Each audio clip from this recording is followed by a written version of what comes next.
Hi, this is Gayle with Bernina of Naperville. And you know, when I've got the spectacles on, I mean business. So, dirty business, you know what I mean? So you have a 990. You probably used it a lot by now. I've got about 2 million stitches on mine. And yeah, it's time to get down there, have a look, and see, are you really cleaning your machine, or are you just like moving dust from one side of the hook race to the other? Why do little threads get wrapped around those spokes behind the bobbin hook? And all of those good things. So I'm going to show you some best practices for cleaning your threader, for cleaning the thread catcher, and getting really up close and personal with your hook system. So we're also going to talk about some best threading practices and just, you know, things that I think of while we're down in there. So let's look over here and see what kind of trouble we can get into. So this question comes up quite often, and that is, well, how often should I really be cleaning or lubricating the machine? And I love the answer right in the manual on page 98, right here. Lubricating the hook before using the machine for the first time, after a longer downtime of the machine, before every new project, now and then during a project, depending on the scope of the project, regularly, depending on usage of the machine, if the relevant message is displayed, because, you know, it's going to remind us to lubricate and it's going to remind us to clean out the thread catcher.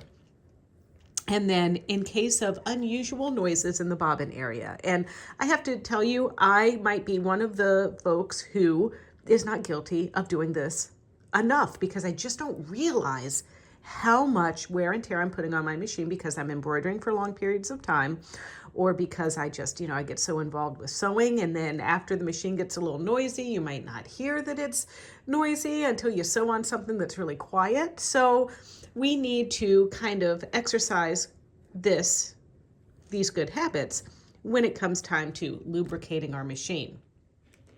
Also, if you are somebody like me, you sew a lot. I want to point out something else to you in this manual is that for intensive users, that's me, they're saying every year. For normal use, every 2 years. Interesting. So, you know, always go to your manual for these questions. And if you misplace this guy, well, don't forget, it's loaded right in your machine. So if you put this on the shelf and you're not near it, you have it right there on your Bernina 990, ready to access. Well, step one, you know, is to just go into your settings and go to machine. Then we're going to look at maintenance.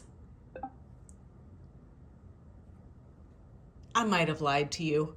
I have 1.6 million stitches, not 2 million. That might be the one at the store that has 2 million stitches. Well, anyway, so maintenance. So cleaning the thread catcher. So the thread catcher is the little cutter. That's the thing that grabs the thread, then it cuts, and then it kind of holds the thread in there. So that needs to be cleaned every so often. And if you haven't already, you usually get a notification to tell you it's time to clean the thread catcher. Then there's cleaning the needle threader and thread clamp. Well, that is the actual automatic needle threader that goes in there to thread the machine. And then lubricating the machine, and then exporting a log file. Now, sometimes if your machine is doing super weird things, it might be possible that your dealer is going to ask for a log file, because then they're going to send that log file to Bernina to have it analyzed or whatever, to see if there needs to be an update, if it's just a one-off thing with your machine or whatever. So let's start with these basics, shall we? So cleaning the thread catcher. Well, first we're going to remove the presser foot and the stitch plate. And have a look at this foot. I mean, do you think I need a new 37? Look, the sticker's like peeling off. It's faded. It's got a little wear and tear right there on there. But anyway, this is my precious foot. I have had this foot over 20 years. Anywho, all right, so we're gonna take the needle plate off. And if you've never done that yet, you push really hard on that little bullseye button like so, and we pull, and kind of think of pulling it forward like this. and then you're going to examine it. I always like to look and make sure I don't have needle strikes on my needle plate. This goes for all the needle plates, like the straight stitch and the 9mm one. I look under here. I want to make sure that the little clamps are tight, and if they're not, that's what that little orange screwdriver's for, so that you can tighten your little clamps so they don't wiggle around, because these can break if they get hyperextended and things like that. So you want to be careful that they don't twist. And now you can see I've got a little bit of fuzz in there. So I'm going to show you some tools that I really like to clean out my machine that we sell right at the store. This is the dust brush that comes with your machine. There's absolutely nothing wrong with this, and it works perfectly fine, okay? But these are a little set of brushes that these are kind of silicone. You can wash these. They, you know, can clean up and everything, but they're different shapes and they bend, and they're the little nylon brushes. Sometimes these bristles can kind of get stuck in things when you're cleaning around. So I like to use these little guys, and this one in particular is my favorite. So you can kind of take that around there and just rub those feed dogs, get the stuff clean. You can even slide it further back there if you needed to. And I'm always asked, like, do you actually want to get some kind of compressed air in this machine? And no, please don't use compressed air. And that's because compressed air can blow at great force the stuff way into this side of the machine, which is getting into the motor and things like that. So you want to avoid compressed air. You also want to avoid, if possible, blowing into the machine with your mouth. Because when we blow with our mouth, little bits of spittle come out and might land in here. And honestly, your saliva can rust the machine. So you don't want to do that either. And then I kind of use a combination of these things. Now, you might be asking, well, Gayle, is there some sort of tiny little vacuum cleaner that I could use to suck up all of this dust in here? And yes, there is. And we don't sell anything like that at the store, but you know, good old Amazon, we can find almost everything on there. And you're looking for these rechargeable battery vacuum cleaners with the little needle nose that can kind of just really get in there super good. I have one here at the house, but the one that I had, they don't make it anymore, so I'm not using it in the video. All right, so there's some stuff in there still. I'm going to unthread my machine and take out the bobbin now and remove the slide-on table. And one thing to remember when you're removing the thread from the machine is you want to cut up above and pull the thread in the sewing direction. And that's because there's a little spring under here. It's called the check spring. And if that check spring gets hyperextended by constantly pulling the thread backwards like that, it could bend and then eventually break. So always, and this is on any sewing machine, not just your 990, but every single sewing machine, no matter the brand, is you want to pull the thread always the sewing direction and not backwards through the machine. Of course, we're all guilty of doing that every once in a while. And while we're talking about the check spring and things kind of getting stuck back here, I don't recommend taking off the head cover at all. It'll be very difficult for you to do so, and only a trained Bernina technician should be doing that, because, do you know, inside here, there are like all kinds of little circuit boards and stuff like that, and when your tech works on the machine, they have the machine on an electrostatic mat, and they wear like a little bracelet that is attached to that so that they don't shock the machine at all. So that's why you don't want to be doing too many things that get deep down in here on your own at home. It's, goodbye, hello, bon voyage to that warranty, right? But we can slide this little face plate to the left like that and remove it, and this will at least allow us to be able to take our brush and get, any lint that might be there, or rather a stray thread that might be wrapped around something there. But you want to be very careful, and you want to use your Swiss bent tweezers to do that. And putting this back on, you just slide it flush slip it in there like so, and push.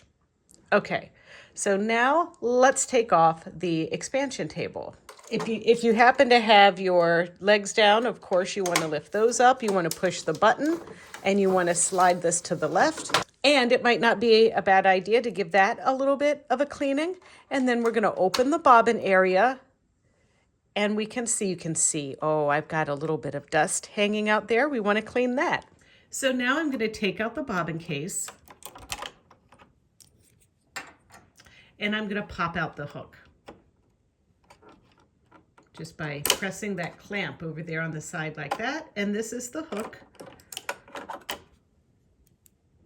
And we'll look at this in a little bit more detail in a moment.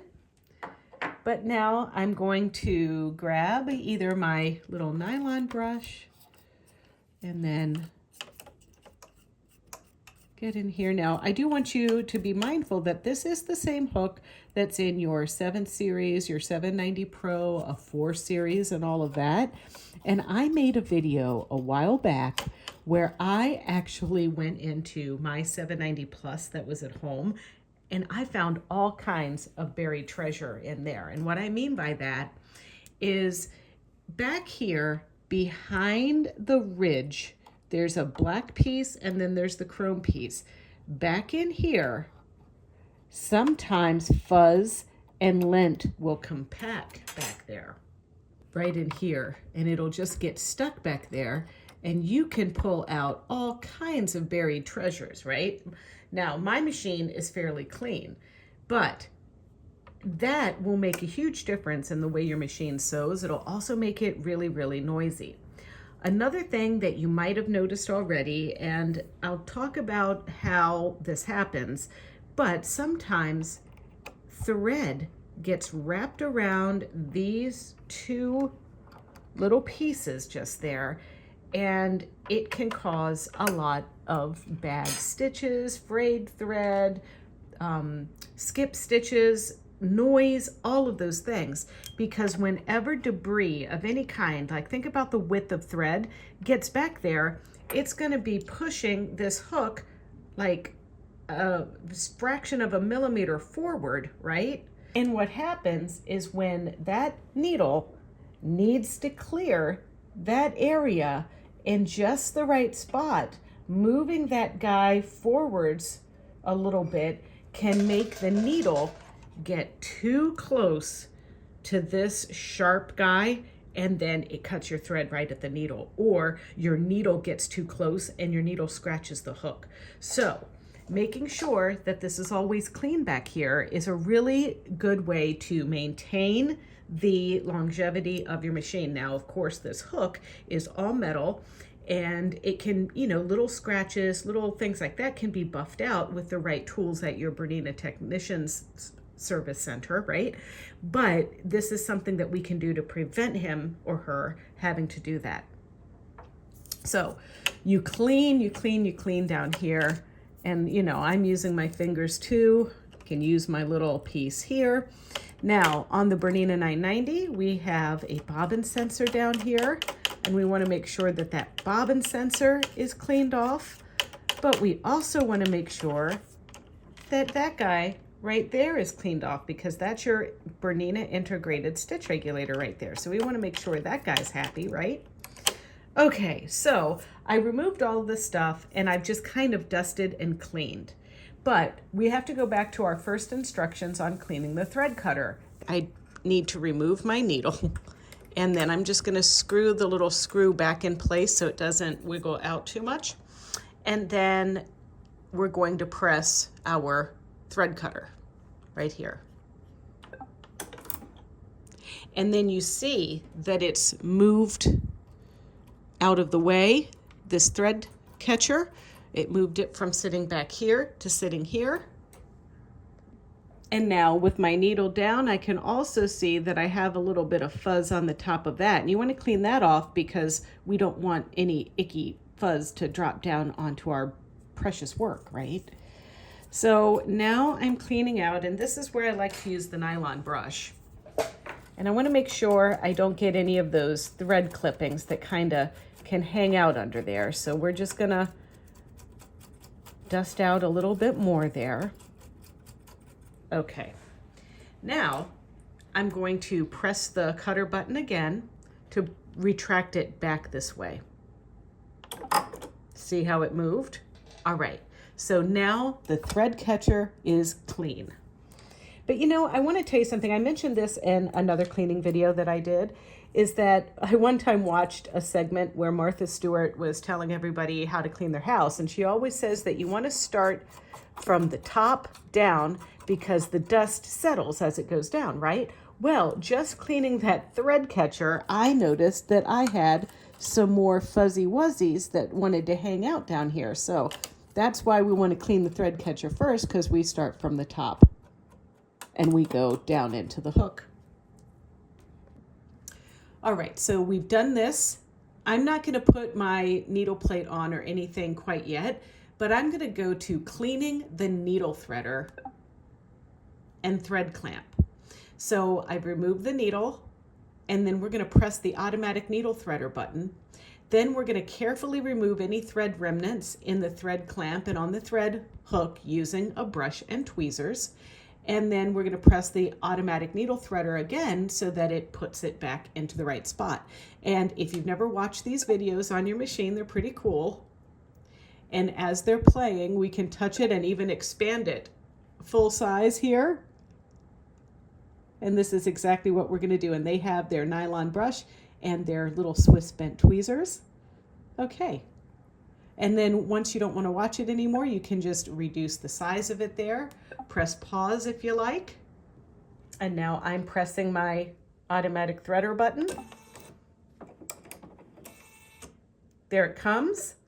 And then I am going to take my nylon brush and very gently, as if we are dusting fuzz off of a wet tissue, we are going to clean that little area, especially as we get up here to the delicate little wire. You know, there's a wire that goes from the back of the needle through the front with a hook on the end, and that's what pulls the thread through your machine.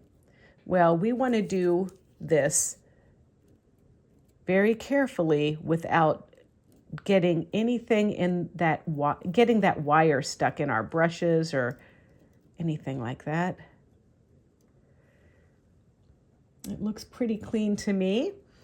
Although, look, once again, more fuzz came out. It does come from the top down, just like Martha said. So now I dust this and it goes back down into my thread catcher.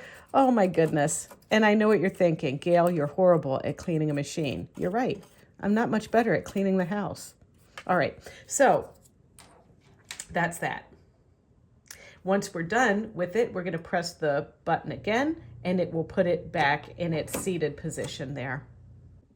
All right, so while I was doing that, I noticed something, and I want to show you.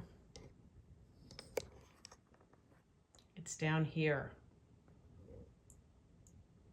If I had suspenseful music, I'd play it. Oh, yeah, suspenseful music. So, as I was turning this and the needle went into the right position, do you see something wiggling there? Oh, I know you do. Let's have a look at this.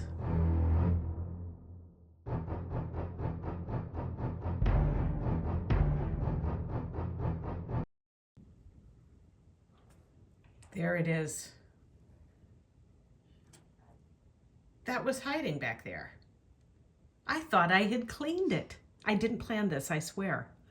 So just as you're cleaning your machine, just always be on the lookout for those kinds of things, because ew, ew, ew, right?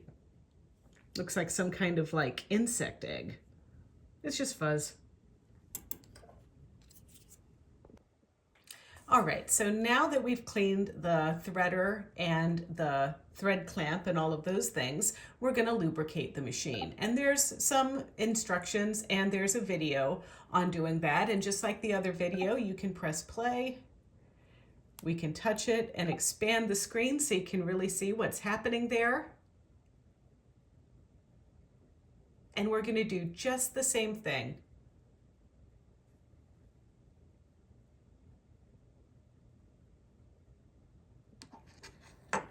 So we're gonna oil our hook, but first, I like to kind of have a look at it and make sure that it doesn't have any weird scratches or abrasions or anything like that, that it's nice and smooth along this tip, along here, so that as the thread rubs around this piece, there's nothing to stop it or get it stuck from getting sucked down into the machine, because that's when you start getting all kinds of weird stuff. That's where you get those threads stuck in those little clips and things like that. So mine feels nice and wonderful.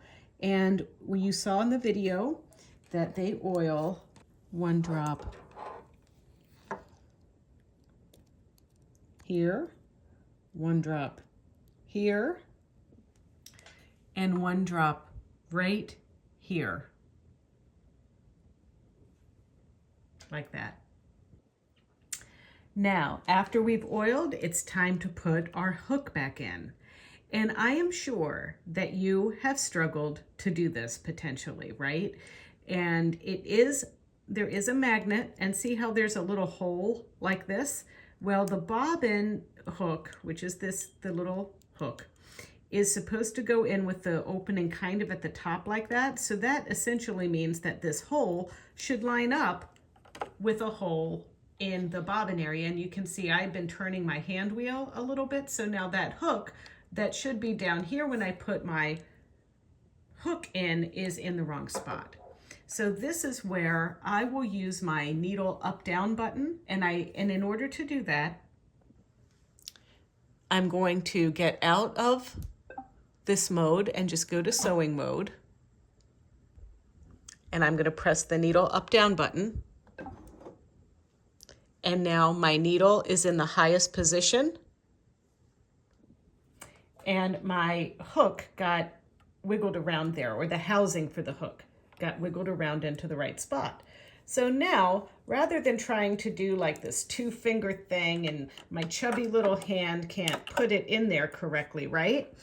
I do this trick, and this is where I lay the hook kind of on it like this, because it's going to go in with this piece to the top. So if we lift this guy up like so, we can just push it in there, right? But it doesn't always go in perfectly on the first try. But you do it like this. And now if I turn my hand wheel, look at that. Look at how easy that was. The trick is all in getting that needle to be in the highest position. So let's try this again. Now it's getting angry at me because I don't have a needle plate on here. So I'm just gonna put that on. Okay, so now needle down, needle up.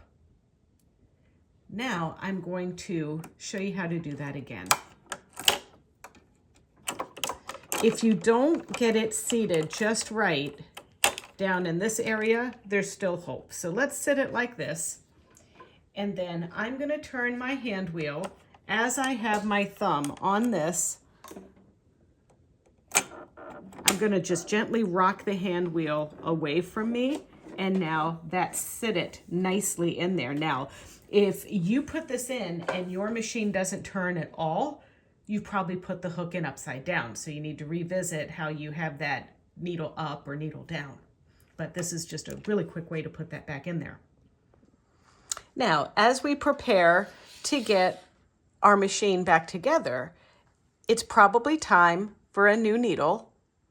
And this is one of the things that I think it's a way overlooked feature on our machine, but there's a needle minder on the machine. So I'm putting in a Microtex 80 needle. And so I'm just going to, once again, put my needle down, bring my needle up,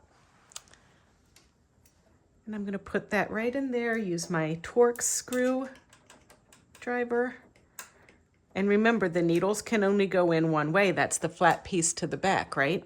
So now with that needle in, I'm really good at knowing what needle I'm putting in them because the packaging, right, it says it right there. But if you try to look at the needle after you take it out and you forget what you were using, good luck, right? So this is a great habit to get into.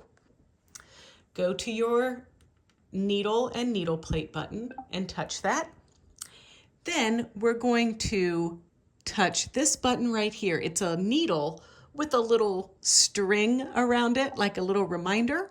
And I told you that I was using an 80 Microtex needle. So we're going to find Microtex and we're going to touch that. And now if I'm having troubles and I need to call somebody and they're like, well, hey, Gayle, what needle do you have? I don't need to get out my binoculars. If I get in the habit of doing this every time I change a needle, then I'm going to know what I put in here. I think that is pretty slick. And so the foot goes back on.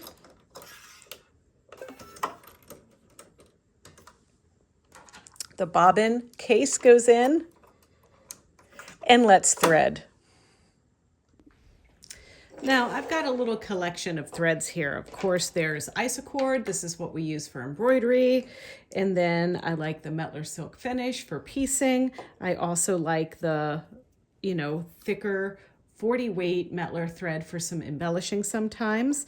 And this is a lovely organic thread that we have. And then there is metallic.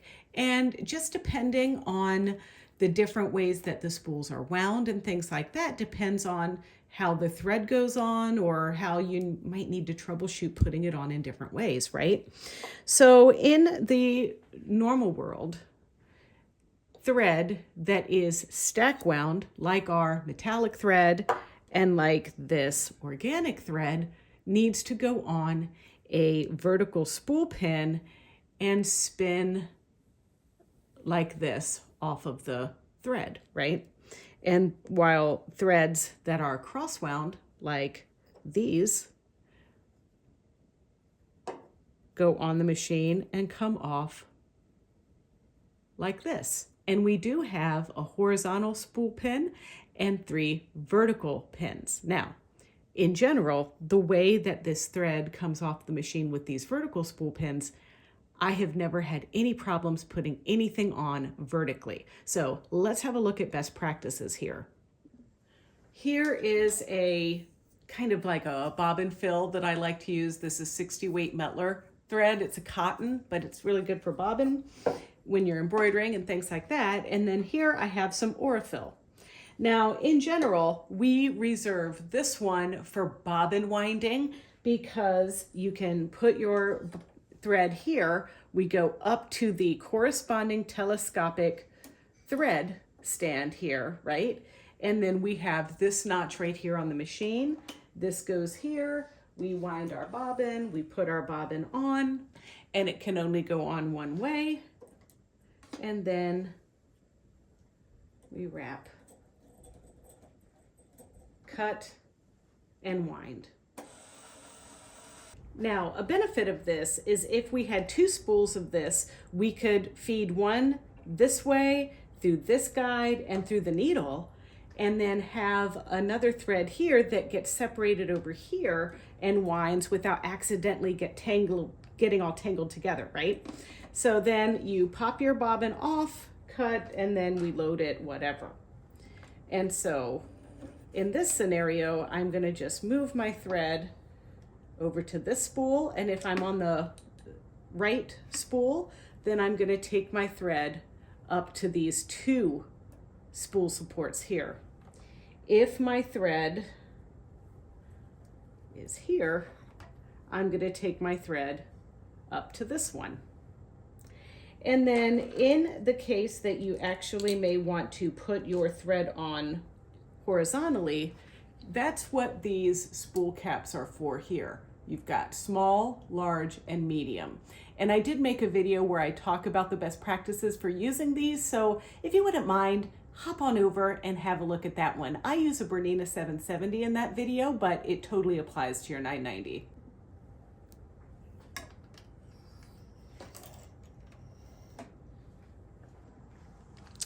Now, another thing I like to do is to make sure that my presser foot is up and my needle's in the highest position when I'm threading. So that ensures that the thread gets through those little tension discs right there. Then we go under to the right of the thread take up and the left. And then we come in front of the foot with this little guide right there.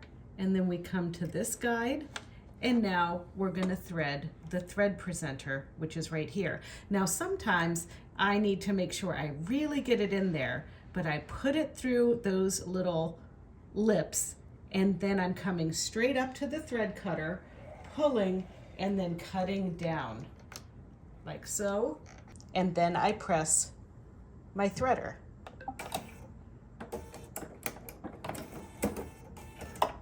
Sweet.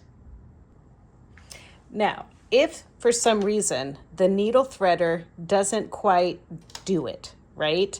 When you put your threads through here, you may just want to choke up just a wee bit right here and gently hold it. Don't grab it, hold it, make it tight. Just kind of hold it gently so that you make sure you get a little tension going into that thread presenter. Then let go. Pull straight up and cut.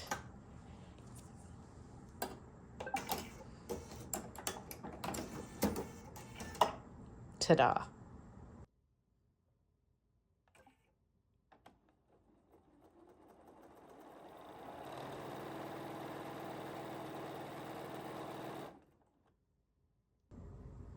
So what causes thread vomit and situations that are even more extreme than this one? Not threading your machine with the presser foot up, not threading the machine, making sure that the needle is in the up position because you can miss the thread take up. If you miss the thread take up, you don't just get this, you just get gobs and gobs of upper thread down in your bobbin area. Now, let's talk about what happens when gobs and gobs and gobs of thread go into the bobbin area. Well, that's where those little pins get thread wrapped around. And then it causes you to be like, what is wrong with my machine? And in reality, it all starts at a little simple thing like making sure your thread is in the tension disc by having the presser foot up. Another thing that I found that people do a lot is the freehand system. When that's installed and you're stitching at your machine, right?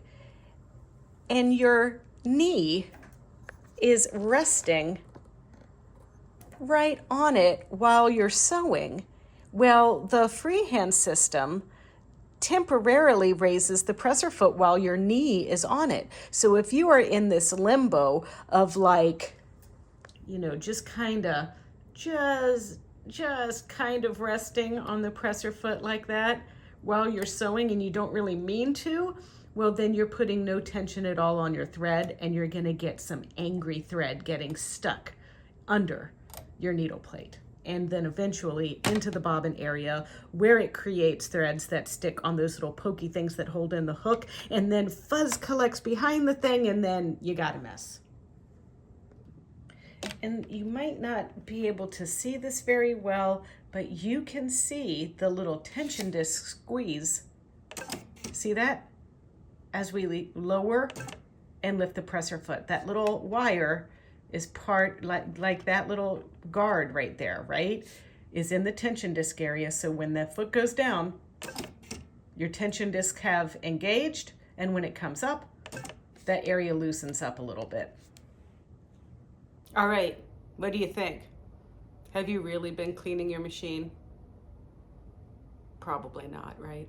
Well, anyway, I want you to know that what I did in this video, I might not have gotten every little speck of dust in there, but I'm making a video to show you how to do it. Don't judge me based on how I'm cleaning for 20 minutes while I do this video, right? Anyway, I'm probably gonna get in there and get a little bit more up close and personal. But in the meantime, hey, if you wanna check out some other tutorials, wanna learn how to use this baby, don't forget to check out our Bernina of Naperville YouTube channel. It's easy. It's youtube.com/Bernina of Naperville, and there you can like, comment, and subscribe. Happy cleaning.